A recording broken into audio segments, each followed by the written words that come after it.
Осталось подойти к последнему моменту — особенности монтажа. К особенностям монтажа мы относим правила установки. Мы делаем все для того, чтобы вы не платили деньги на СТО, а сделали это самостоятельно. Подбираем правильно магнитолу, и вы можете быть уверены, что магнитола, которая пришла, абсолютно проверена, не имеет никаких проблем.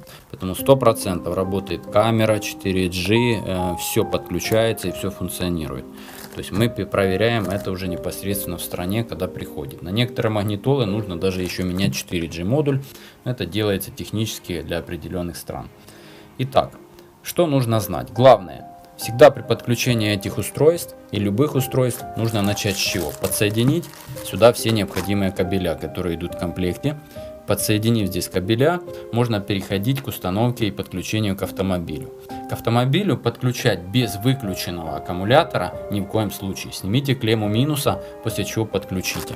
Когда вы все это подключили, не устанавливая рамку, включите, проверьте, работает ли у вас камера. Предварительно ее можно просто подкинуть, подключив на питание, соответственно, сзади на 12 вольт. И будет ли необходимость подключения на реверс кабель, о котором мы рассказывали в предыдущем видео. Если есть необходимость, подключите это. Следующее действие. Когда вы уже все проверили, увидели, что все вас устраивает, вы начинаете работать с рамкой. Крепите все на рамку с помощью болтов, которые идут в комплекте. Там может быть еще железные крепления, то есть это в каждом случае индивидуально. Дальше переходите к следующему моменту. Да, опять же, отключите снова все от аккумулятора, уберите минус.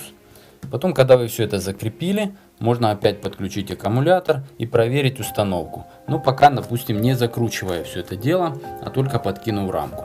Когда вы уже все включили, видите, что все разработает, можно уже, не отключая аккумулятор, позащелкивать все защелки и подключиться и пользоваться данной магнитолой и производить настройки в самой магнитоле. Если же, например, у вас 4G, помните, что данная магнитола не имеет собственного аккумулятора, но она берет питание от вашего аккумулятора. Соответственно, когда вы выключаете питание автомобиля, он переходит в ждущий режим. И магнитола не выключается сама по себе. На самой магнитоле функции выключить нету.